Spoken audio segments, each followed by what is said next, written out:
I remember the exact moment I stopped being invisible. It wasn't gradual like a sunrise creeping over the horizon. It was sudden and violent like a lightning strike that splits an ancient oak tree down to its roots. That moment happened at my father's 60th birthday celebration, surrounded by crystal chandeliers and the false laughter of people who had spent 3 decades watching me disappear. The Thorne estate in Savannah gleamed that evening. Inside the antebellum mansion, the dining room glittered with silver and fine china. My mother Eleanor had orchestrated everything with meticulous precision. The guest list included everyone who mattered in Savannah society. And there, presiding over it all like a queen holding court, sat my sister Victoria. At 30, Victoria had perfected the art of being admired. Her cream silk dress probably cost more than my monthly rent. Everything about her screamed success. I looked down at my own navy blue sheath bought on sale 3 years ago. Perfectly forgettable, just like me. Invisibility doesn't happen overnight. It's a slow erosion like water wearing away stone. I was 7 when I first understood that Victoria was the sun, and I was just a distant planet borrowing whatever light reached me. At the Magnolia Festival art competition, my detailed watercolor took 3rd place. Victoria's stick figure drawing won 1st. My parents erupted in celebration while I stood to the side, already learning the expression of pleasant invisibility. That pattern became the architecture of our family. Victoria played piano while I practiced guitar in the basement so I wouldn't disturb her lessons.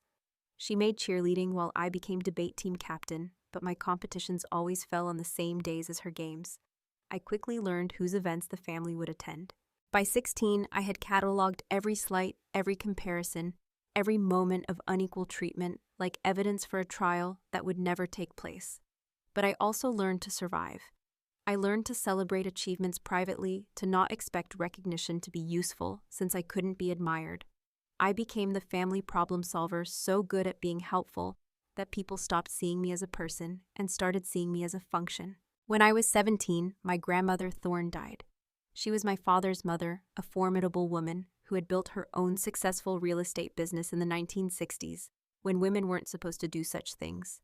In her final weeks, when she was lucid enough to have visitors, she asked to see me alone. I sat beside her hospital bed, holding her papery hand, and she looked at me with eyes that seemed to see straight through all my carefully constructed defenses. "You're the smart one," she said, her voice raspy but firm. "You're the one with real talent, but you hide it. Why?" I didn't know how to answer.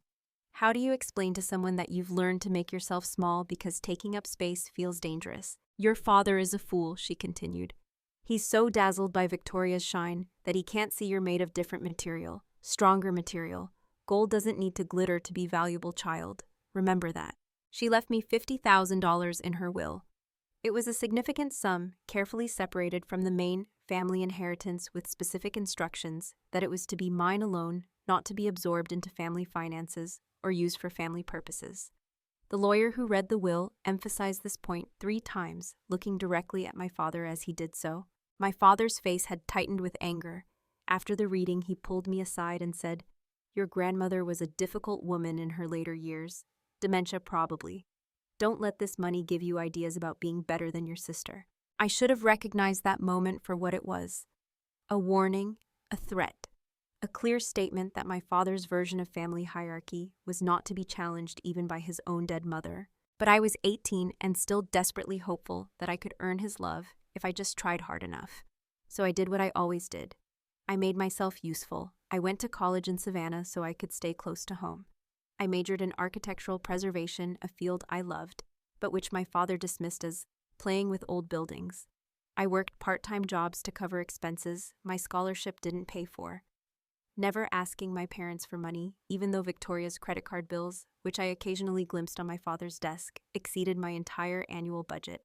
During my sophomore year, I won a prestigious scholarship to study architectural preservation in Italy for a summer. It was one of only 5 awarded in the entire country, and it came with a full stipend, plus travel expenses. I was ecstatic. I ran home to tell my parents, imagining their pride, their excitement, their recognition that maybe finally I had done something worthy of their attention. I found them in the kitchen, my mother preparing dinner while my father read the newspaper. Victoria was there too, home from community college for the weekend. "I got the scholarship," I announced breathlessly. "The Kellerman Fellowship. They only give out 5 nationwide and I'm one of them. I'll be studying Renaissance architecture in Florence for 8 weeks this summer. My father looked up from his paper. My mother stopped chopping vegetables. Victoria's eyes widened. For a moment, I thought this would be it. The moment when they finally saw me. Then my mother's face crumpled. "Oh, Eliza, this summer." "But that's when Victoria is graduating. We've already planned the party. Everyone's coming. You can't miss your sister's graduation." "It's a community college graduation," I said, trying to keep the desperation out of my voice. "She's transferring to a 4-year school. She'll have another graduation in 2 years." "So you can go to Italy then," my father said, returning to his newspaper. "Family comes first, Eliza. I thought we raised you better than this." I stood there feeling something crack inside my chest. This is a once-in-a-lifetime opportunity. If I turn it down, I can't just get it again later. That's not how it works. Victoria, to her credit, looked uncomfortable. "Eliza, maybe you should go. I mean, it's just community college. You're right about that." But my mother was already shaking her head. No, family stays together for important moments. This is Victoria's achievement.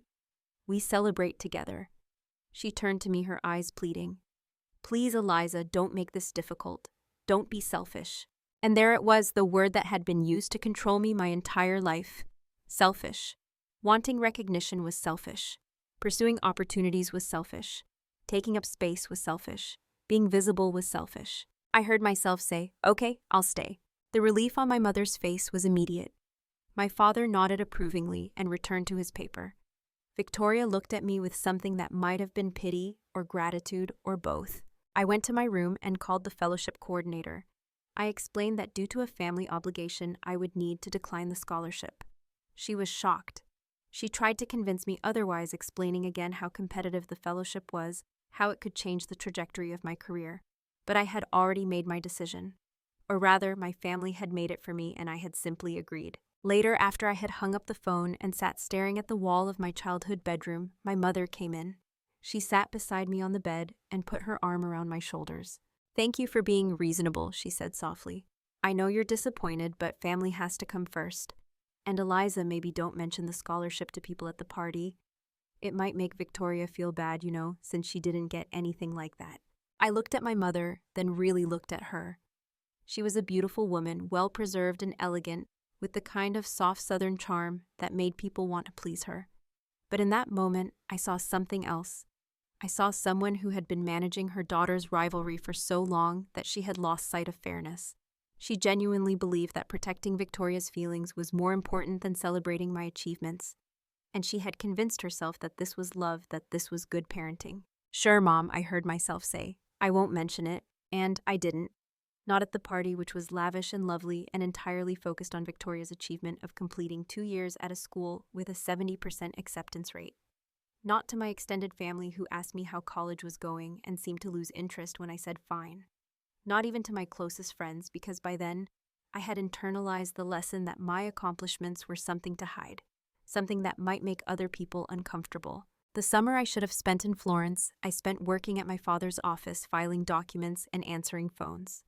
Victoria spent it traveling through Europe, with friends posting photos on social media of herself in front of the Colosseum, the Eiffel Tower, the Sagrada Familia. I liked every photo, commented with appropriate enthusiasm, and told myself that this was what good sisters did. College continued. I maintained a perfect GPA while working 20 hours a week. I published my first article in a professional journal. I won the departmental award for Best Senior Thesis. My advisor called me the most promising student she had seen in 20 years. None of this was celebrated at home, because none of it was mentioned at home. By then, I had learned my lesson. After graduation, I got a job at Hutchinson & Associates, a respected architectural preservation firm in Savannah. The pay was modest, but the work was meaningful. I was good at it, better than good. I had an eye for seeing potential in neglected structures, for understanding how to honor a building's history while making it functional for modern use. For 5 years, I worked quietly and competently. I saved money, I lived in a small apartment, I showed up at family dinners and holidays, playing my assigned role of the responsible, stable, unremarkable younger daughter.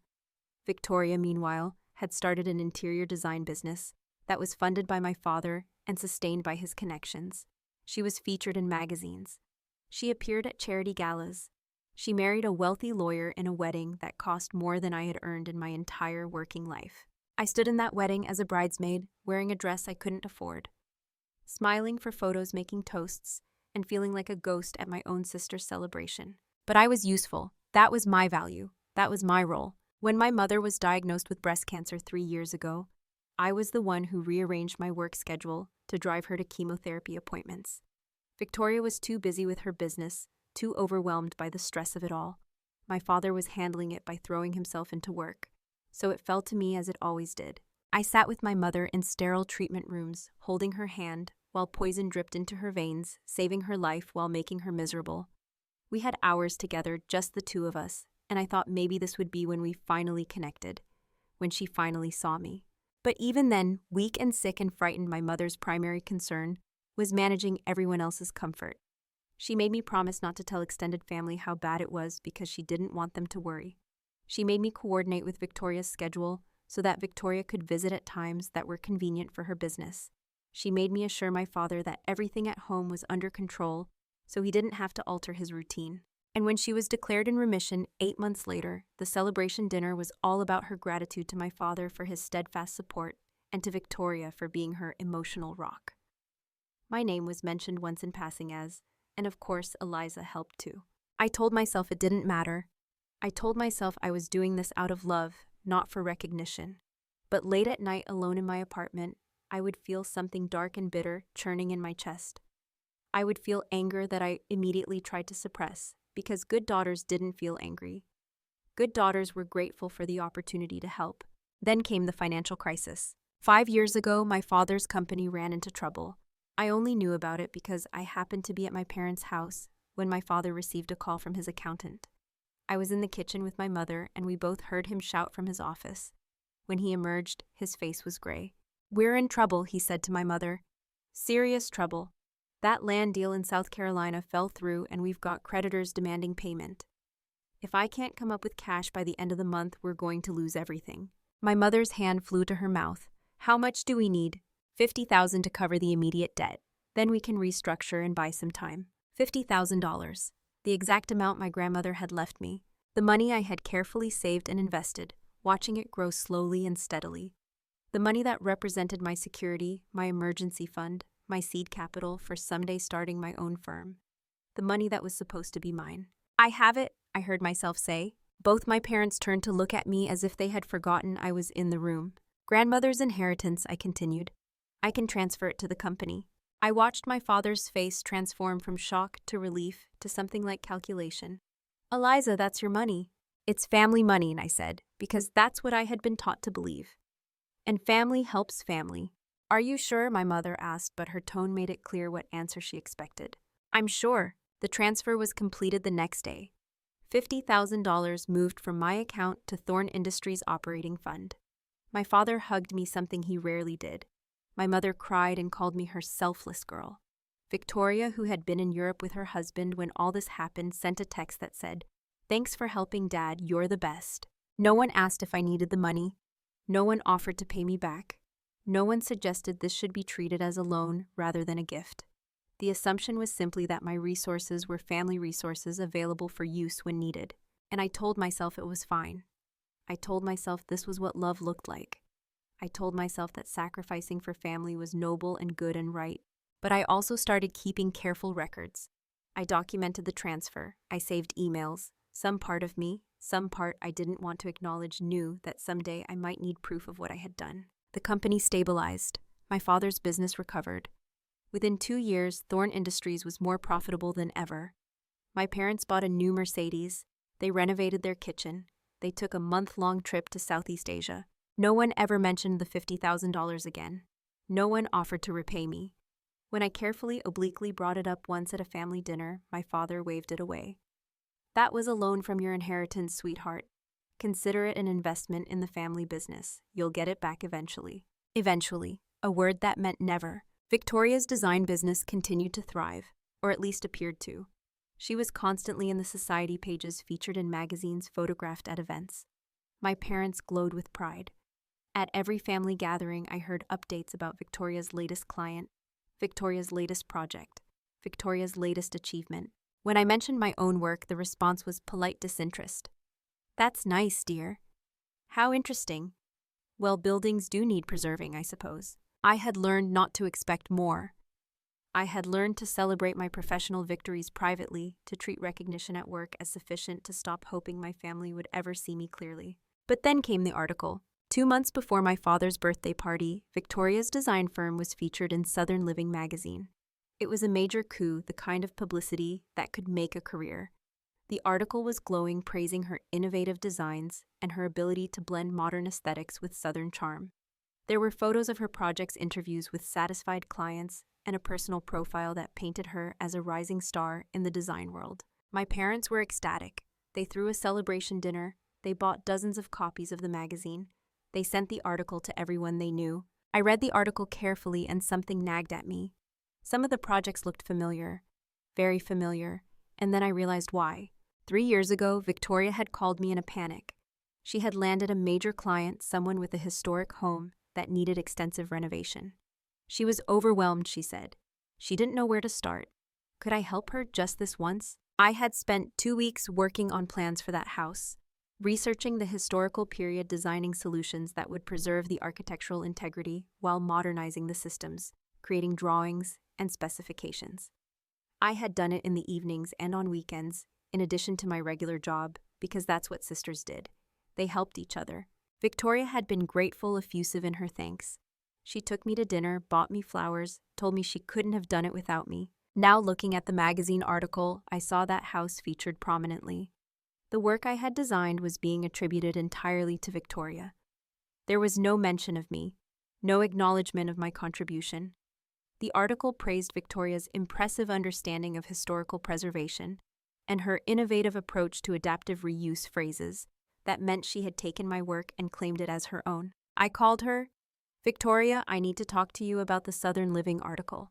Isn't it amazing? She gushed. I still can't believe it. This is going to be huge for my business. That Westmore House project, I said carefully. The one they featured prominently. I designed that renovation. There was a pause. You helped with some of the research. Victoria, I designed the entire project. You know I did. I have the original drawings in my files with my signature and date stamps. Eliza, you're being dramatic. You gave me some ideas, sure. But I'm the one who executed them. I'm the one who managed the client relationship. I'm the one who made it happen. I spent 2 weeks of my life on that project, and I was grateful for your help. But help isn't the same as doing the work. Look, I don't know why you're trying to rain on my parade here. Can't you just be happy for me? I hung up the phone, feeling like I was going to be sick. This wasn't the first time Victoria had minimized my contributions, but it was the most blatant. And I suddenly wondered how many of her other projects had involved my uncredited help. I went through my files.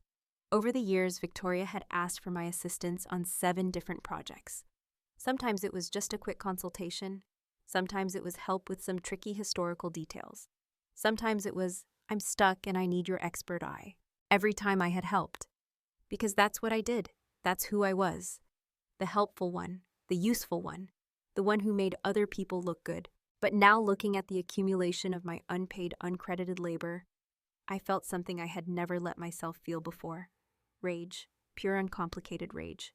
I should have confronted her further. I should have told my parents. I should have demanded credit. But I didn't. Because by then, my father's birthday party was only weeks away, and I told myself I would wait until after the celebration. I would keep the peace one more time.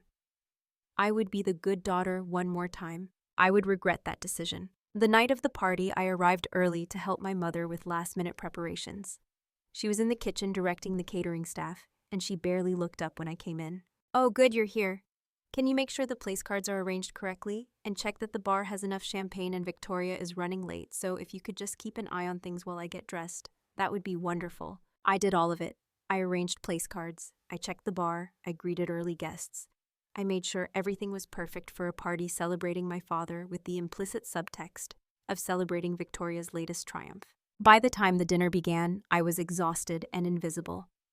I took my seat halfway down the table in a spot carefully positioned to have a good view of the festivities, but not to be part of them. I watched the guests arrive, all of them making a point to congratulate my parents on Victoria's success before even mentioning my father's birthday. You must be so proud, I heard over and over. Such a talented daughter. She's really making a name for herself. No one said anything about me. Why would they? I was just Eliza, the other daughter, the forgettable one. I had thought I was used to it. I had thought I had made peace with my role. But something about that night, something about watching Victoria bask in praise for work, I had partially done something about being invisible in my own family, one more time, was wearing away at my carefully constructed resignation. And then came the toasts. My father stood at the head of the table, raising his crystal champagne flute high.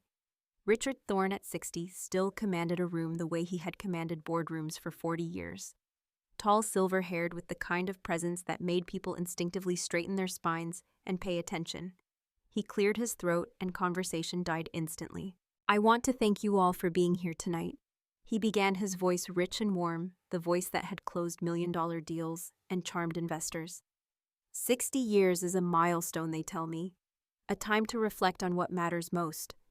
He paused for effect, his gaze sweeping across the room before landing on Victoria. Only on Victoria. And what matters most to Eleanor and me as family, our daughters. The word daughters was plural, but his eyes never left Victoria. I felt my stomach clench, recognizing what was coming, unable to stop it, unable to look away.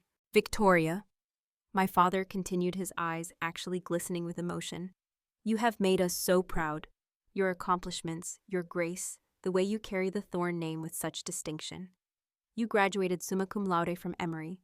You've built a successful interior design firm that's been featured in one of the most prestigious magazines in the South. You're everything a father could hope for in a daughter." Each word was a small cut, precise and deep. My hands trembled slightly as I held my champagne flute. I watched Victoria's face flush with pleasure, watched her bask in this public adoration, watched her accept it as her due. "To Victoria," my father said, raising his glass higher, "the jewel of the Thorne family." The guests erupted in applause and enthusiastic agreement. Glasses clinked. Victoria stood, her cheeks prettily flushed, and accepted the adulation with practiced humility. She placed her hand over her heart and mouthed thank you to my father, who beamed at her like she had just cured cancer. I drank my champagne in one long swallow, feeling the bubbles burn down my throat. This was normal. This was how it had always been. Victoria in the spotlight, soaking up praise like a plant drinks water. Me in the shadows, the supporting character in someone else's story. But then my father did something he had never done quite so explicitly before. Something that would change everything. Something that would finally irrevocably break something inside me that had been cracking for 30 years. He turned to me. The warmth in his eyes cooled to something closer to polite acknowledgement, tinged with something that looked almost like disappointment. The smile on his lips didn't quite reach those eyes. "And you, Eliza," he said, and the entire room went quiet in a different way. Not the respectful silence that had greeted his toast to Victoria, but the sharp, uncomfortable silence of people who sense they're about to witness something unpleasant. "When will we be able to say the same things about you?" The question hung in the air like smoke. Someone's fork clinked against a plate. I heard my mother inhale sharply. I felt every pair of eyes in the room turn to me, and I knew exactly what they were seeing. The invisible daughter suddenly thrust into a spotlight she had never asked for, never wanted. The disappointment. The also-ran, the one who wasn't quite good enough. This was the moment I was supposed to shrink, to apologize, to make some self-deprecating joke that would let everyone laugh and move on to dessert. To smooth over the awkwardness and restore the equilibrium where Victoria shone and I served as her backdrop. I had spent 30 years doing exactly that. 30 years of swallowing words, of making myself small, of prioritizing everyone else's comfort over my own dignity. But something inside me, something that had been compressed and suppressed and denied for too long, finally snapped. It wasn't loud, it wasn't dramatic.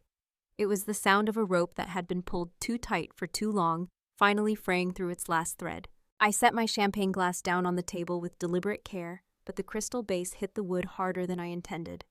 The sharp crack echoed through the dining room like a gunshot.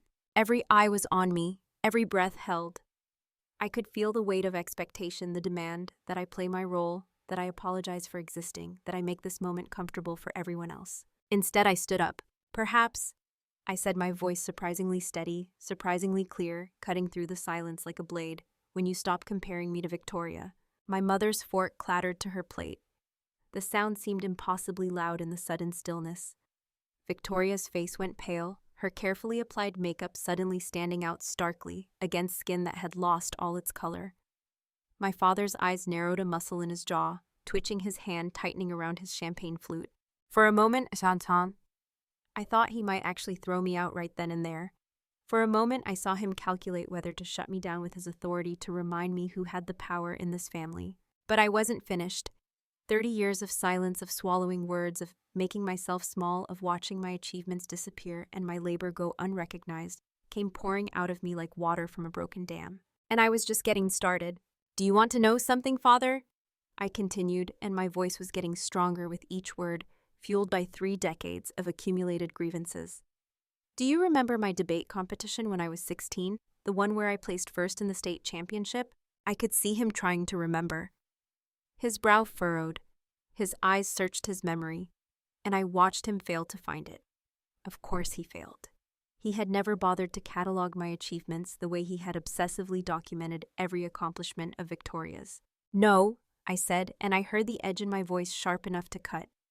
"Let me refresh your memory. It was November of my junior year. I competed against 300 students from across Georgia. The topic was constitutional law, and I spent 6 months preparing. I won every single round. The trophy was bigger than my head, and it came with a full scholarship offer to Emory's debate program." I paused, letting that sink in, letting them absorb the magnitude of what I had accomplished, letting them understand what they had missed. "I came home so excited to tell you," I continued. "I found you in the living room, all of you watching Victoria's piano recital recording for the 3rd time. Just a regular recital, one of dozens she'd had that year. But when I tried to show you my trophy, you asked me to wait until the video was over. Then Mom remembered she had to call the caterer about some party you were planning for Victoria. Then Dad had to take a business call. By the time anyone had time to listen to me, it was midnight, and you were all tired." I watched my mother's face crumple with belated recognition. I watched my father's jaw tighten. "My trophy ended up in the back of my closet," I said.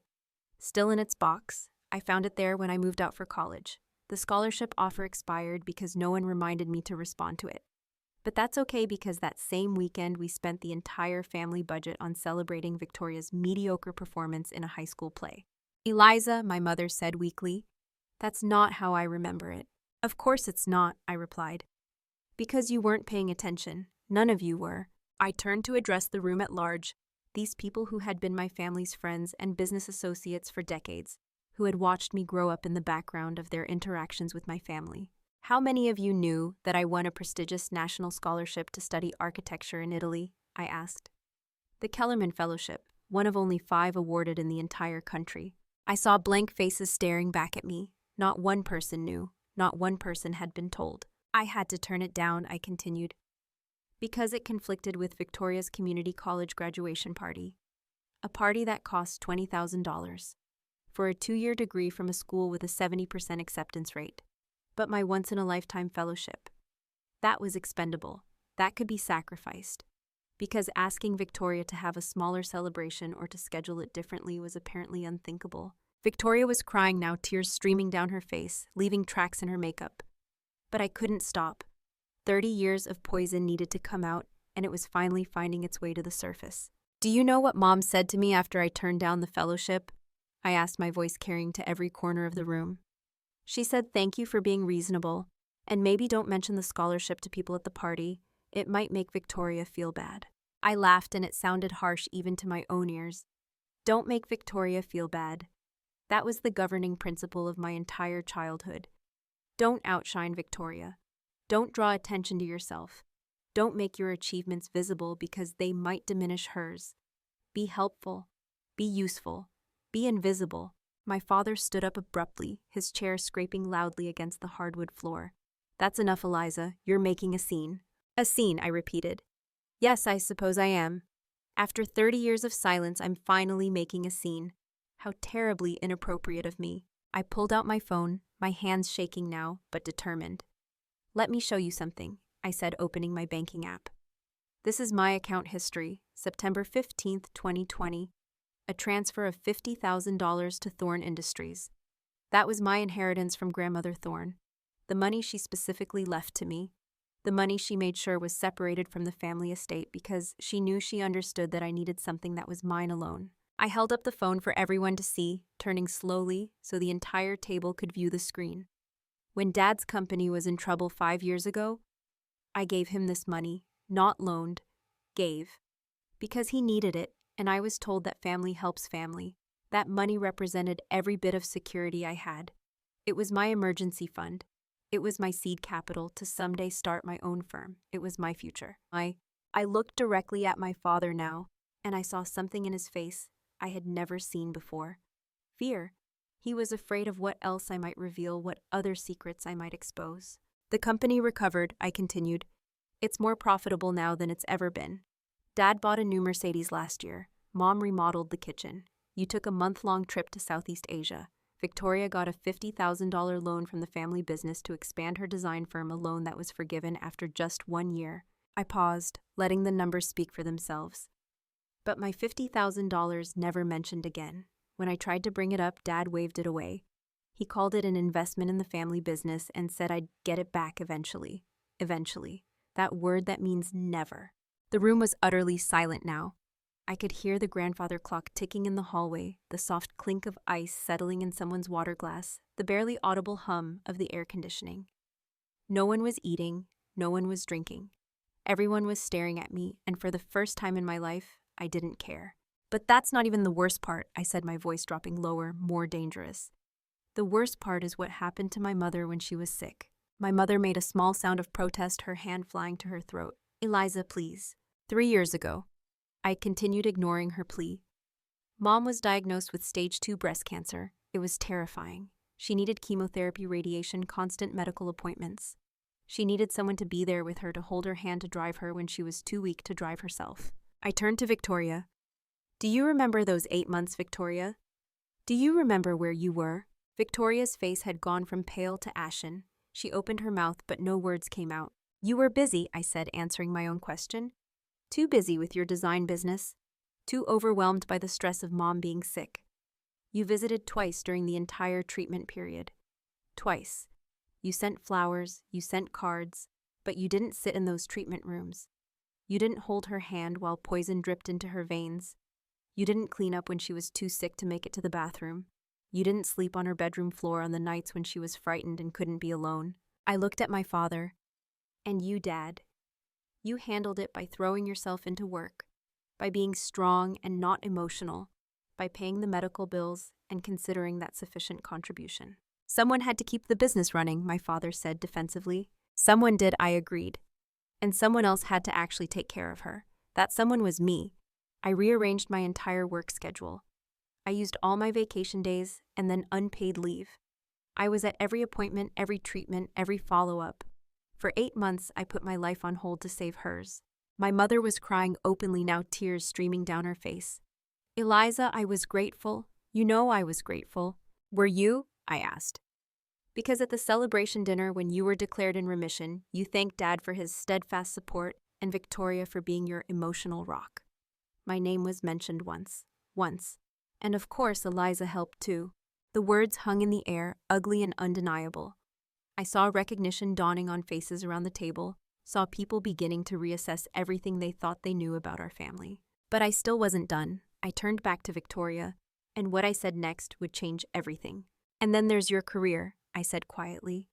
Your successful design business, your feature in Southern Living magazine, your reputation as a rising star. Victoria's eyes widened in panic. Eliza, don't. Don't what, Mike? I asked. Don't tell the truth. Don't reveal that your success is built on stolen work.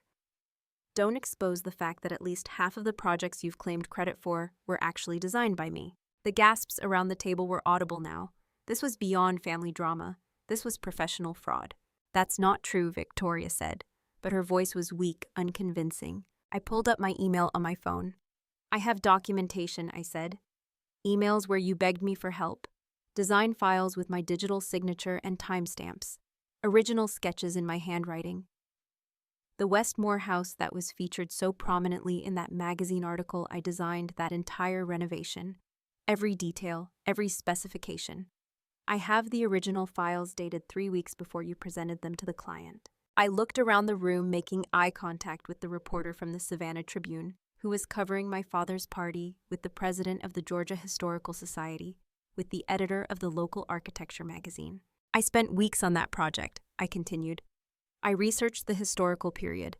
I created innovative solutions for preserving the architectural integrity while modernizing the systems. I drew up the plans. Victoria's contribution was taking my work and presenting it as her own. I executed it, Victoria protested weakly. I managed the client relationship. You took credit, I corrected. There's a difference. And it wasn't just that project. The Morrison renovation, the Baker estate, the Riverside commercial conversion, the Hutchins garden design, the Waverly restoration. I have files for all of them. I have proof of my work. Work that you claimed, work that built your reputation, work that you've been celebrated for. My father was standing now, his face purple with rage. How dare you embarrass this family in front of our guests? How dare you make these accusations against your sister? Accusations, I repeated. These aren't accusations, Dad. They're facts. Documented, provable facts. And they're not embarrassing the family. They're exposing what this family has done to me for 30 years. I turned to address the room again, and I saw something fascinating happening. Some people looked uncomfortable, wanting to leave.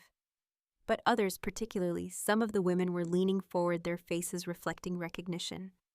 I was speaking their truth too, giving voice to their own experiences of being overlooked and undervalued. I'm not the one who should be ashamed, I said. I'm not the one who stole credit for someone else's work. I'm not the one who built a career on another person's uncredited labor. I'm not the one who treated their daughter like a resource to be exploited, rather than a person to be valued. My Aunt Margaret, my father's sister, spoke up for the first time. She was a strong woman who had always been kind to me, though we weren't particularly close. Richard, she said quietly, is this true? Did you really forget about Eliza's state championship? Did she really save your company? My father's mouth opened and closed. He looked trapped, cornered by the truth. It's more complicated than she's making it sound, he finally said. Family dynamics are always complicated. It's actually quite simple, I replied. You had 2 daughters, you put one on a pedestal and treated the other like she was invisible unless she was useful. You praised Victoria for mediocrity and ignored my excellence.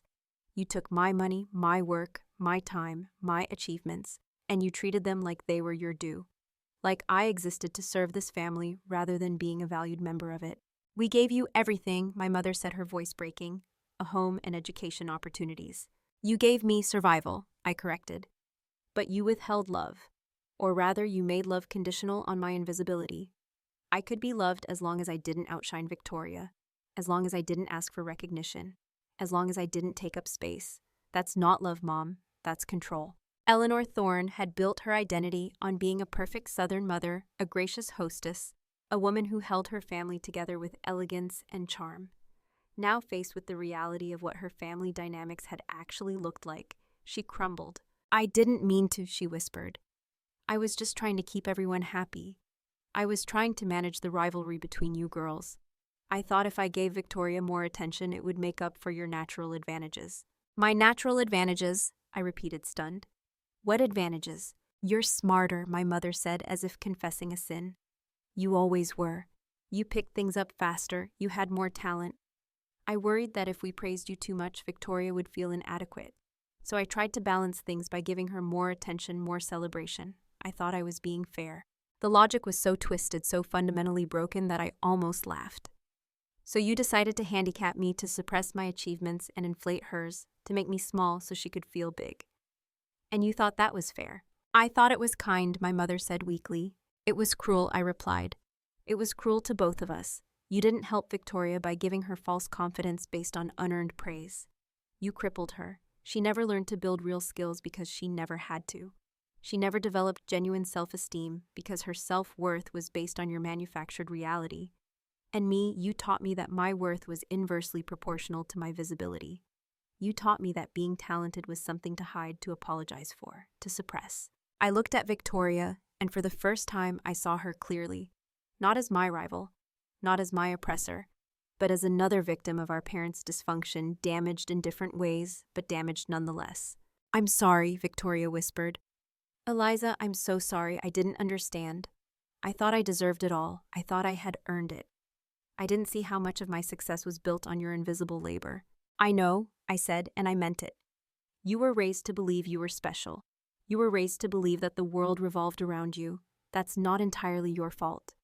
But it is your responsibility to recognize it now and to do better going forward. I turned back to my father, who was still standing. his hands gripping the back of his chair so tightly his knuckles had gone white.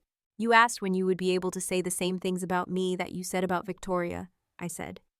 "The answer is that you've been able to say them all along. You just chose not to, because recognizing me would have required you to admit that you'd been wrong about me, that you'd missed 30 years of achievements, that you'd underestimated and undervalued your own daughter." "I never meant to hurt you," my father said, and for the first time I heard genuine pain in his voice. "I believe that," I told him. "I don't think you set out to crush me. I think you were so blinded by Victoria's shine that you genuinely couldn't see me. But intent doesn't negate impact, Dad. You hurt me, deeply, consistently, for 30 years. The silence that followed was different from before. It was heavy with recognition, with the weight of truths that couldn't be taken back. And then my father said something that shocked me more than anything else that had happened that night. "You're right," he said quietly, "about all of it." Everyone turned to stare at him. Richard Thorne admitting he was wrong was not something that happened, ever. "I was wrong," he continued, his voice rough with emotion. "I was blind. I was so focused on Victoria, on her achievements, on supporting her, that I failed to see what was right in front of me. You're extraordinary, Eliza. You always have been. And I missed it. I missed 30 years of your life because I was too stubborn and too proud to admit that I had misjudged you from the beginning." I felt tears prick my eyes, but I refused to let them fall. This was the recognition I had craved my entire life. And now that I had it, I realized something profound. It didn't change anything. It didn't undo the damage. It didn't erase 30 years of pain. "Thank you for saying that," I said. "But it's too late." "What do you mean?" my mother asked, fear creeping into her voice. "I mean that I'm done," I said simply. "I'm done being the invisible daughter. I'm done sacrificing my achievements to protect Victoria's ego. I'm done being useful instead of valued. I'm done participating in this family dynamic." "You're leaving?" Victoria asked, her voice small. "I left a long time ago," I replied. "I just didn't realize it until tonight." I picked up my purse and walked toward the door. Every step felt like I was shedding weight layers of expectation and resentment falling away with each footfall. My father's voice stopped me at the threshold. "If you walk out that door, you're no longer part of this family." I turned back to look at him, and I saw a man who was terrified of losing control, who was so desperate to maintain his authority that he would rather lose his daughter than admit he had been wrong about more than just this one night. "Then I guess I'm not part of this family," I replied calmly. "Because I'm walking out this door and I'm not coming back. Not to this version of the family. Not to this dynamic where I'm valued only for what I provide, not for who I am." "Eliza, please," my mother begged. "Don't do this. We can fix it. We can change." "Maybe you can," I said, "but you'll have to do it without me. I'm not staying to be your project. I'm not staying to be proof that you've learned your lesson. I'm not staying to give you the opportunity to finally belatedly treat me the way I should have been treated all along." "What about me?" Victoria asked, standing up from the table. "Are you cutting me off completely?" I looked at my sister and I felt a complicated mix of emotions. Anger, yes. Hurt, absolutely. But also strangely compassion. She had been damaged too, just differently. "That's up to you," I told her. "If you want to have a real relationship, one based on honesty and mutual respect, one where you actually acknowledge your use of my work and make amends for it, then maybe someday we can be sisters. Real sisters, not the twisted version we've been playing. But it has to be real, Victoria. No more using me. No more taking credit for my work. No more pretending that your success wasn't built on my exploitation." "I understand," Victoria whispered. I looked at my parents one last time. My mother was crying. My father looked older than he had an hour ago, diminished by the truths that had been exposed. "I don't hate you," I told them, "but I can't love you the way things are. And I'm done trying to earn love that should have been freely given. I'm done auditioning for the role of daughter." And then I walked out. The night air hit me like a baptism as I stepped out onto the front portico. Behind me I heard the eruption of voices, shock and speculation and scandal, all bubbling over. But I didn't look back. I walked down the stone steps, past the fountain where Victoria and I had played as children, past the garden where my mother had taught us the names of flowers, past all the trappings of a life that had never really been mine. I got into my 10-year-old Honda Civic, parked among the Mercedes and BMWs and Teslas of my parents' wealthy friends, and I sat there for a moment, my hands on the steering wheel, my heart pounding. And then I started laughing. Deep, genuine laughter that felt like it was coming from a place in my chest that had been locked for 30 years. I laughed because I was free. I laughed because I had finally said all the things I had been swallowing for 3 decades. I laughed because the worst had happened. I had been disowned, cut off, exiled, and I felt lighter than I had in my entire life. I drove away from the Thorn estate and I didn't cry. I didn't feel sad. I felt like I could breathe fully for the first time. The next morning, I woke up to my phone exploding with messages. Some were from family friends expressing concern or asking for my side of the story. Some were from distant relatives I hadn't heard from in years suddenly reaching out. A few were from people I had gone to high school with saying they had always wondered why I seemed to underachieve when they remembered me being so talented. But the message that made me pause was from someone I hadn't expected. Gerald Hutchinson, my boss. "Eliza, I need you to come to my office immediately. We need to talk." My stomach dropped. News traveled fast in Savannah society. My father had probably already called in favors, already started the process of punishing me for my public betrayal. I dressed carefully in my most professional outfit and drove to the office prepared for the worst. Gerald was waiting for me in his office, and his expression was unreadable. He gestured for me to sit, and for a long moment he just looked at me. "I had an interesting call this morning," he finally said, "from Richard Thorn." Here it comes, I thought. He's going to fire me. My father is going to make sure I lose everything. "He told me what happened last night," Gerald continued. "He told me that you had made a scene at his birthday party, that you had publicly accused your sister of professional fraud, that you had embarrassed the family." I lifted my chin, refusing to show fear. "That's all true. I did do those things because they needed to be said." "He also told me," Gerald said, his voice carefully neutral, "that I should fire you, that having you on staff was a liability, that your instability and your grudge against your sister made you unfit for professional work." "I understand," I said, starting to stand. "I'll clean out my desk." "Sit down," Gerald said, and something in his tone made me obey. "I'm not finished." He leaned back in his chair, steepling his fingers. "After Richard called, I did something I should have done a long time ago. I went through your personnel file. I looked at your project history, and do you know what I found?" I shook my head, not trusting my voice. "I found that you're the best architect this firm has ever employed," he said. "Your project completion rate is flawless. Your client satisfaction scores are the highest in the company. You've brought in more business through word-of-mouth recommendations than our entire marketing department. And yet you've been consistently passed over for promotions, for raises, for recognition." "I don't understand," I said carefully. "I'll be honest with you, Eliza," Gerald said.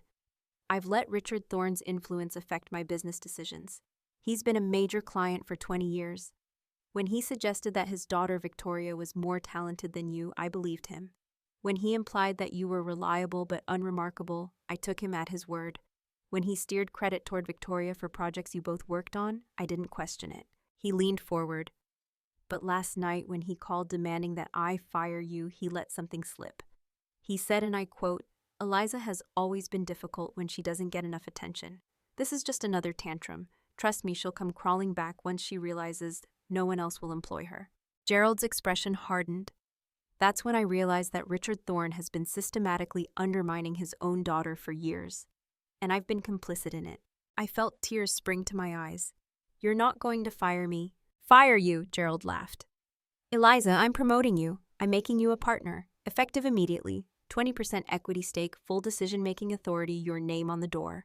Hutchinson and Thorn Associates has a nice ring to it, don't you think?" I stared at him, unable to process what I was hearing. "But my father is no longer a client of this firm," Gerald finished. I called him back and told him that if he wanted to continue working with us, he'd need to find a different company. I also told him that if he tries to interfere with your career again, I'll make sure every architect and contractor in the Southeast knows exactly what kind of man he is. "Why?" I asked. "Why would you do this? You could lose a lot of business." "Because it's the right thing to do," Gerald said simply. "And because I've spent 20 years watching you make this firm successful while hiding in the background. I'm done being part of your erasure, Eliza. It's time the world saw what I should have been showcasing all along." I did cry then. Tears of relief and gratitude and the overwhelming emotion of finally being seen. The next few days, Savannah's gossip mill churned relentlessly. I was simultaneously brave truth-teller and ungrateful daughter, depending on who told the story. But something unexpected happened. Women reached out by the hundreds, sharing their own stories of being overlooked and exploited by family. They thanked me for voicing what they thought was uniquely theirs. Journalists called. A publisher wanted a book. My family stayed silent. 3 weeks later, Victoria appeared at my apartment. Gone was the polished socialite. She wore jeans and a t-shirt, no makeup, dark circles under her eyes. "Can I come in?" We sat in my small living room. The silence stretched until she broke it. "You were right, about everything." Her voice was raw. "I've been living a lie so long I forgot it was a lie." She handed me a folder. Pages of documentation detailing every project where she'd used my work, every design, every concept. A drafted public statement acknowledging my contributions ready to send to every client, every publication, every professional organization. "This will destroy your career," I said. "I know, but I don't even want that career anymore." She looked directly at me. "I've spent my whole life performing. I don't know who Victoria actually is underneath all that. So I'm starting over, closing the firm, selling the house Dad bought, divorcing Jonathan, who only married me for the Thorne name anyway. That's brave. It's terrifying, but necessary." She paused. "I don't expect forgiveness. I just wanted you to know I finally see you. I'm sorry it took 30 years and a public explosion." We talked for hours, really talked. Victoria described the crushing pressure of maintaining perfection, the loneliness of her pedestal. I shared the slow erosion of feeling invisible, of celebrating achievements in secret. By the time she left, we weren't friends or even quite sisters yet. But we were honest, and that felt like a beginning. 2 days later, Victoria's statement went public. Her professional reputation imploded overnight. Clients threatened lawsuits. The design community ostracized her. But they contacted me. Dozens of them. They wanted the real talent behind the designs they'd admired. Within a month, I had more work than I could handle. Within 2, I'd hired 3 employees. Within 3, Thorne Preservation and Design was born. Focused on adaptive reuse and historical restoration with a mission of creating community spaces. My father faced his own reckoning. Business associates distanced themselves. His company lost major clients. Savannah's business community had quietly judged Richard Thorne and found him wanting. 4 months after the birthday party, I received a call from my mother. It was the first time she had contacted me since that night. "Eliza," she said, her voice tentative, "your father is sick." My first instinct was to hang up, to refuse to engage, to protect myself from being pulled back into family drama. But something in her voice made me listen. "What kind of sick?" I asked carefully. "Cancer," she said. "Pancreatic, stage 4. The doctors say he has 6 months, maybe less." I felt a complicated swirl of emotions. Sympathy, sadness, and underneath it all, anger that even now, even facing death, my father might be trying to manipulate me into coming back. "I'm sorry to hear that," I said. "But why are you telling me?" "Because he's asking for you," my mother replied. "He wants to see you. He wants to talk to you. And Eliza, I know you have every right to refuse. I know we've hurt you terribly, but he's dying, and he knows he's running out of time to make amends." I should have said no. I should have protected myself. But despite everything, despite all the pain and all the years of mistreatment, some part of me still wanted resolution, still wanted to hear what my father might say when he finally faced the reality of his mortality. "I'll think about it," I told her. I talked it over with my therapist, a woman I had started seeing shortly after the birthday party, to help process 30 years of family trauma. She reminded me that I owed my father nothing, that I could choose to see him or not based solely on what was best for me, not what he needed or what my mother wanted. In the end, I decided to visit him. Not for him, for me. To see if there was any possibility of closure, of understanding, of some kind of peace before he died. I drove to the Thorne estate on a gray afternoon in early autumn. The house looked the same from the outside, but I felt completely different approaching it. I wasn't the invisible daughter anymore. I wasn't the supplicant hoping for scraps of approval. I was a successful professional with a thriving business, with recognition and respect that I had earned on my own merits. My mother answered the door, and she looked like she had aged 10 years in 4 months. She hugged me, and I let her, though I didn't return the embrace with any real warmth. "He's in his study," she said quietly. "He's weak, but he insisted on being dressed and sitting up for your visit." I walked through the familiar hallways past all the photos of Victoria that still dominated the walls and knocked on the study door. "Come in," came my father's voice, and I was shocked by how frail it sounded. I opened the door and saw Richard Thorne, once so commanding and powerful, reduced by disease to a shadow of himself. He had lost significant weight. His skin had a gray pallor, but his eyes, when they met mine, were alert and filled with something I had rarely seen there before: vulnerability. "Eliza," he said, "I thank you for coming. I sat in the chair across from his desk, the same chair where I had sat for so many uncomfortable conversations over the years. This time, though, the power dynamic was different. He needed something from me, and we both knew I had every right to refuse. "Mom said you wanted to talk to me," I said, keeping my voice neutral. "I did," he replied. "I do. I've been doing a lot of thinking over the past few months about my life, about my priorities, about the choices I've made." He paused, seeming to gather strength. "About how I treated you." "And what conclusion did you reach?" I asked. "That I was wrong," he said simply. "About everything. About you, about Victoria, about what made a person worthy of pride and love. I built Victoria up and tore you down, and I destroyed both of you in different ways." "Why?" I asked. "Why did you do it? I've tried to understand for 30 years, but I never could figure out what I did wrong." "You didn't do anything wrong," my father said, his voice breaking. "That's what makes it so unforgivable. You were exceptional from the beginning, brilliant, talented, driven, and that scared me." "Scared you?" I repeated, confused. "You reminded me of my mother," he explained. Strong, independent, unwilling to be controlled. My father spent his entire life trying to dominate her, to diminish her, to make her small enough that he could feel big. I watched that battle play out my entire childhood. And when I saw those same qualities in you, some part of me, some ugly part, I'm ashamed of, wanted to make sure you didn't become a threat the way my mother had been to my father. I sat in stunned silence, processing this revelation. "Victoria was easier," he continued. "She needed approval, she craved validation, she was malleable. I could shape her into what I wanted her to be. But you—" He looked at me with something like awe. "You were always yourself. Even when I tried to suppress it, even when I ignored your achievements and dismissed your talents, you kept being brilliant. You kept accomplishing things. And that made me angry because it meant I couldn't control you." "So you tried to make me invisible," I said. "I tried to make you manageable," he corrected. "By teaching you that your worth came from being useful rather than from being yourself. It was cruel, and it was wrong, and I can't undo it. But I need you to know that it was never about you not being good enough. It was always about me being too weak to handle how extraordinary you were." The apology I had waited 30 years for. And now that I had it, I didn't know what to do with it. "Why now?" I asked. "Why wait until you're dying to tell me this?" "Because I was a coward," he said.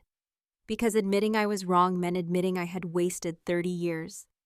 That I had damaged my daughter irreparably for my own ego. That's a hard thing to face when you have a whole life ahead of you to live with that guilt. But when you're dying, when you're down to months or weeks, you don't have the luxury of denial anymore." He reached into his desk drawer and pulled out a folder, his hands shaking with the effort. "This is the paperwork to transfer my shares in Thorn Industries to you. 51%. Controlling interest. The company should be yours. It should have been yours all along since you're the one who saved it." I looked at the folder but didn't reach for it. "I don't want your company, Dad." "Then sell it," he said. "Use the money to build your own firm. Do whatever you want with it, but it's yours. It's the only way I know to repay the $50,000 you gave me plus interest." "I don't want your money either," I said. "I'm doing fine on my own." "I know you are," he replied. "I've been following your career. The Mercer Building project is remarkable. You're doing exactly what you were always meant to do. You're building things that matter. You're making a difference. And you're doing it without any help from me, which is exactly what you should be doing." We sat in silence for a moment, and I realized that despite everything, despite all the pain and all the years of mistreatment, I didn't hate this dying man in front of me. I just felt sad for all the relationship we could have had if he hadn't been so determined to control me. "I forgive you," I said finally. "Not because you deserve it, but because holding on to anger is only hurting me. I forgive you so I can let go of it." "Thank you," he whispered, tears streaming down his face. "But forgiveness doesn't mean reconciliation," I continued. "It doesn't mean pretending the past didn't happen. It doesn't mean we get to have a father-daughter relationship in whatever time you have left. Too much damage has been done for that." "I understand," he said. "I'm grateful you came at all." I stood to leave, then paused at the door. "For what it's worth, I do hope your last months are peaceful. I don't wish you pain, Dad. I just wish things had been different." "So do I," he replied. "So do I." I left to study and found my mother waiting in the hallway. She looked at me hopefully, clearly wanting to know if there had been any healing, any reconciliation. "He apologized." I told her. "It was sincere, but it doesn't change anything, Mom. I can't be part of this family the way it was. Too much has happened." "What about the way it could be?" she asked. "We could start over, build something new." Maybe, I said. But that would require all of us to change. Not just me coming back and pretending everything is fine. Real change. Real acknowledgement of the harm that was done. Real effort to build different patterns. I want to try, my mother said, her voice trembling. I know I failed you, Eliza. I was so focused on keeping the peace, on managing everyone's emotions, that I sacrificed your happiness for it. I made you invisible because it was easier than confronting your father about his favoritism. I'm ashamed of that. But I want to do better. I want to know you really know you, not just the version of you that made family gatherings comfortable. Then start by actually getting to know me, I said. My work, my life, my achievements. Not as a performance for you to evaluate, but as a genuine interest in who I am. No comparisons to Victoria. No managing my visibility to protect someone else's ego. Just real, honest engagement. I can do that, she said. I want to do that. We'll see, I replied, and I left. My father died 6 weeks later on a cold January morning. The funeral was exactly what you would expect for a man of Richard Thorne's stature. Hundreds of people filled the Old Stone Church, business associates and society figures, and people who had known my family for generations. The eulogies were polite and respectful, painting a picture of a successful businessman and devoted family man. When it was my turn to speak, I walked to the pulpit and looked out at the assembled crowd. I saw my mother in the front pew, her face pale and drawn. I saw Victoria beside her, holding her hand. I saw the business community of Savannah waiting to hear what the difficult daughter would say about her estranged father. I had thought long and hard about what I would say. I could have been diplomatic, spoken only pleasant platitudes, maintained the fiction of a happy family. Or I could have been brutally honest, exposed all the ugliness, used this platform to air every grievance. In the end, I chose something in between. I chose truth, but truth tempered with compassion. My father was a complicated man, I began. He was successful in business, building a company that employed dozens of people and contributed significantly to our community. He was charming and charismatic, the kind of man who could light up a room when he walked in. He loved his family, though that love wasn't always expressed in ways that were healthy or fair. I paused, gathering my thoughts. My relationship with my father was difficult. That's not a secret to most people in this room. We had profound disagreements about value and worth, about recognition and respect. For many years, I felt invisible in my own family, overlooked and undervalued. That pain was real, and it shaped me in ways both damaging and ultimately strengthening. I saw some people shifting uncomfortably, unsure where I was going with this. But in his final months, my father did something that many people never manage. He admitted he was wrong. He looked at his life honestly and recognized the ways he had failed. He couldn't undo the damage, couldn't give me back the 30 years I spent feeling like I didn't matter. But he acknowledged it, he apologized, and he tried in his way to make some kind of amends. I looked directly at my mother. My father taught me something important, though not in the way he intended. He taught me that recognition withheld does damage, that love made conditional is incomplete, that comparisons poison relationships. But he also taught me in his final act of honesty that it's never too late to admit you were wrong, that taking responsibility for harm you've caused has value, even if it can't undo that harm. I gripped the edges of the pulpit. I forgave my father before he died. Not because he earned it through suffering, but because I needed to let go of the anger for my own sake. Forgiveness doesn't erase the past or excuse the behavior. It's just a choice to stop letting that past control your present. I looked around the room. My father's legacy is complicated. He built a successful business. He contributed to this community.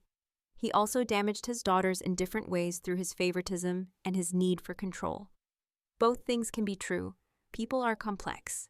Family is messy, and sometimes the greatest lessons we learn from our parents are the ones they didn't mean to teach us.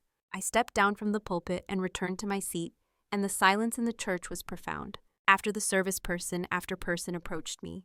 Some thanked me for my honesty. Others shared their own stories of complicated family relationships. A few older women hugged me and whispered that they wished they had found my courage decades earlier. But the most unexpected response came from my mother's sister, Aunt Judith, a woman I had barely known growing up because there had been some family rift I was never fully informed about.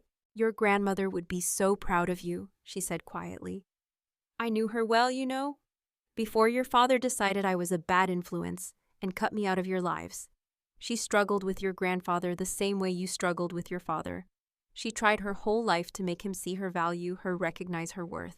She never quite succeeded, but she would be thrilled to know that you found a way to claim your value without needing his validation. Why were you cut out? I asked. Because I told your father he was repeating his father's mistakes, Judith replied. That he was treating you the way your grandfather had treated your grandmother. He didn't want to hear it, so he found reasons to exclude me from family gatherings. Your mother went along with it because that's what she does. She goes along. She pressed a card into my hand.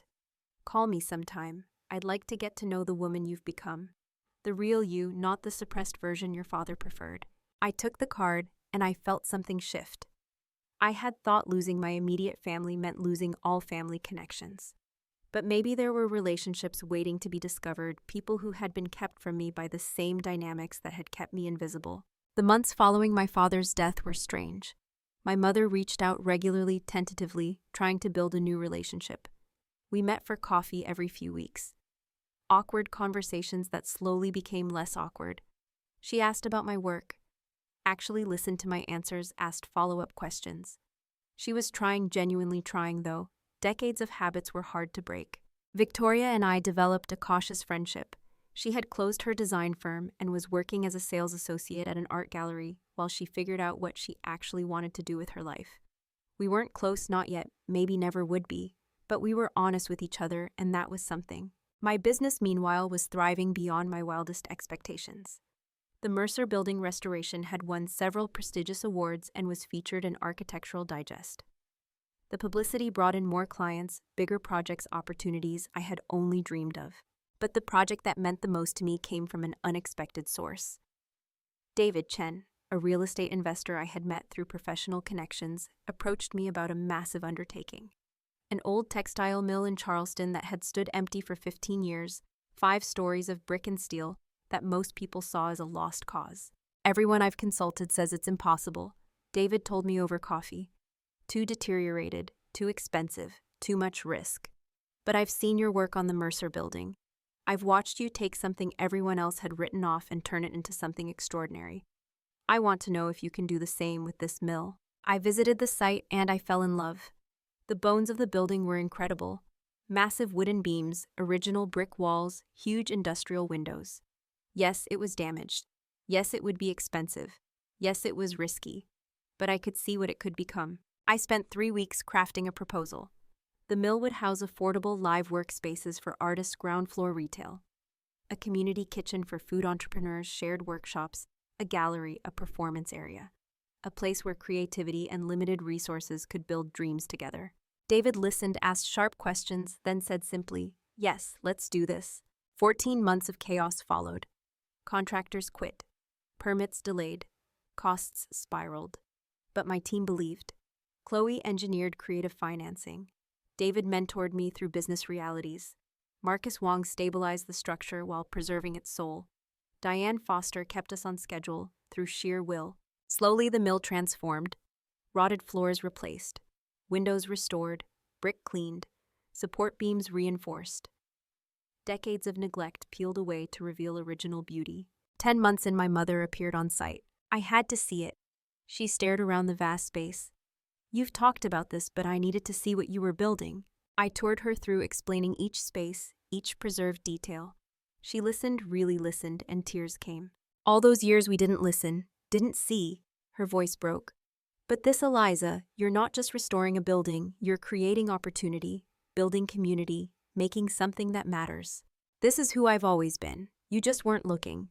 I'm looking now, and I'm so proud of you." The words I'd waited a lifetime to hear. And now hearing them, I realized they mattered but didn't define me. My mother's pride was nice. My own pride was everything. The opening day, the mayor spoke about urban renewal. The senator praised public-private partnerships.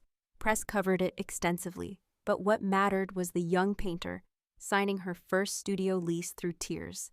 The immigrant food entrepreneur, touring the kitchen, where she could finally scale her tiny catering business. The writer who'd worked 2 jobs for quiet space, now holding keys to an affordable studio. This was why. Not for awards or validation, for creating spaces where dreams could breathe, where community could form, where possibility lived. My mother attended with Victoria and Aunt Judith. They watched me cut ribbons, give interviews, accept congratulations. In their faces, something new replaced the old neglect. Genuine respect. Victoria pulled me aside afterward. I'm thinking about social work school. I want to help families recognize dysfunctional patterns before they cause the damage ours did. That's wonderful. 30 years of dysfunction might as well serve as cautionary tales. She smiled sadly. But seriously, thank you for not letting me stay comfortable in my delusions. It was painful and humiliating. I lost almost everything. But I'm building something real now. Something actually mine. I wouldn't have done that if you hadn't blown everything up. We hugged, not performative this time, real. 6 months later, Senator Patricia Morrison called. She chaired a committee on historic preservation and community development. Ms. Thorne, I'd like you to testify before Congress. We're developing a federal initiative for adaptive reuse in underserved communities. Your work is exactly our model. Terrified and honored, I sat before a panel of senators that crisp October morning. Cameras rolling, I spoke about architecture and community and possibility. I explained how adaptive reuse revitalized communities while preserving history. I made the case for public investment when public benefit was significant. I did it as myself, not Victoria's sister, not Richard Thorne's disappointing daughter, just Eliza Thorne, architect and community developer expert worth hearing. The testimony went viral, clips shared across social media, articles written, invitations flooded in for conferences, consultations, board positions. My firm grew from 3 employees to 12 to 20. We tackled an abandoned Detroit brewery, a closed rural Alabama school, a shuttered Baltimore hospital. Each challenge an opportunity to create meaning. Through it all, I maintained contact with my mother and Victoria. Our relationship stayed complicated, scarred by the past, but they were real. Regular meetings, honest talks, working through issues. Not the family I dreamed of as a child, but better than the one I'd grown up with, built on truth rather than comfortable fictions. 2 years after my father's death, my mother did something unexpected. She sold the Thorne estate. It's too big for just me, she explained when she told me. And honestly, it has too many painful memories, too many years of maintaining appearances. I'm buying a small condo downtown, something that's actually mine, not just the setting for the performance of being Mrs. Richard Thorne. She was discovering at 60 who Eleanor actually was when she wasn't defined by her role as Richard's wife and Victoria's manager. She joined a book club. She started volunteering at a women's shelter. She took a pottery class, small steps but significant ones. Victoria, meanwhile, had started graduate school in clinical social work. She was excelling, finding purpose in helping others navigate family trauma. She had started dating someone, a teacher who valued her for who she was, rather than for the Thorne name or connections. She seemed lighter, more genuine, more herself. As for me, I was building the life I had always been meant to live. I was recognized as a leader in my field. My projects were celebrated. My voice was heard. I mentored young architects, especially young women, helping them find their voice and claim their worth early, rather than waiting 30 years as I had. But the moment that mattered most, the moment that felt like the true culmination of my journey, came 3 years after that birthday party that had changed everything. I was standing on the balcony of my firm's office, which now occupied 2 floors of a beautifully restored building in downtown Savannah. Below me, the city stretched out in all its historic beauty. My city, the place I had claimed as my own. My phone buzzed with the text from Chloe. Turn on Channel 7 now. I pulled up the live stream and saw a familiar face. Victoria being interviewed about her new nonprofit organization, Supporting Shadows. The organization provided resources and support for adult children who had been overlooked or scapegoated in their families. I spent 30 years as the favored child, Victoria was saying to the interviewer, and I thought that was a blessing. But being on a pedestal is just as damaging as being in the shadows. Both roles prevent you from being fully human. My sister taught me that. She showed me that true strength comes from honesty, from claiming your worth, from refusing to participate in dysfunctional dynamics even when the cost is high. The interviewer asked, "What would you say to people who are struggling with similar family situations?" "I would say that you deserve to be seen," Victoria replied. "Not for what you can provide, not for how you make others feel, but for who you actually are. And if your family can't or won't see you, you have to be brave enough to see yourself and to build a life based on that truth rather than on their distortions. It's terrifying, it's painful, but it's the only way to be free." I felt tears streaming down my face. My sister, the one who had been my rival for so long, was now speaking my truth to the world. My assistant buzzed the intercom. Ms. Thorne, Senator Morrison is online too. She says it's about the Federal Preservation Initiative. I wiped my eyes and took the call. The senator wanted to know if I would consider heading up a national task force on community-centered adaptive reuse. It would mean travel, congressional testimony, high-level policy work. It would mean becoming a national voice for the kind of work I believed in. I need to think about it. I told her, though I already knew my answer would be yes. After I hung up, I stood at the window of my office, looking at the framed photo on my desk. It was from opening night of the Mercer Building, taken by Chloe. I was standing in the center of the restored gallery, surrounded by people and possibility, my face reflecting pure joy and accomplishment. Under the photo was a quote card, something my grandmother had said to me in her hospital bed. "Don't let them make you invisible, Eliza. Don't let them steal your light." I hadn't. Against all odds, despite 30 years of being overlooked and undervalued, I had claimed my light. I had built a life based on my own worth rather than on others' validation. I had created work that mattered. I had helped others find their own light. My phone rang again. It was my mother. "Did you see Victoria's interview?" she asked. "I did. I'm proud of both of you," she said.